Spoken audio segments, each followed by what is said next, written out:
खेड तालुक्यातील सर्व ग्रामपंचायतीच्या सरपंच पदाचे आरक्षण सोडत बुधवार दिनांक 23 एप्रिल रोजी राजगुरुनगर येथे खेड पंचायत समितीच्या सभागृहात दुपारी 12 वाजता प्रांत अनिल दौंडे यांच्या उपस्थितीत होणार आहे।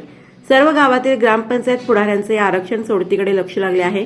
गेल्यावेळी तत्कालीन तहसीलदार डॉक्टर वैशाली वाघमारे यांच्या उपस्थितीत 162 ग्रामपंचायतीची सरपंच पदाचे आरक्षण सोडत झाली होती।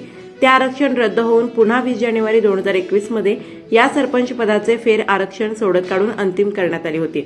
या आरक्षण सोडतीमध्ये 60% महिलांना सरपंच पदाची संधी मिळाली होती। महाविकास आघाडी सरकारने लोकनियुक्त सरपंच पदाची निवडणूक पद्धती रद्द करून सदस्यांमधून सरपंच निवडणूक घेण्यास सुरुवात करण्यात आली। नंतर पुन्हा महायुतीचे सरकार येताच पुन्हा लोकनियुक्त सरपंच निवडणूक अंमलबजावणी करण्यात आली।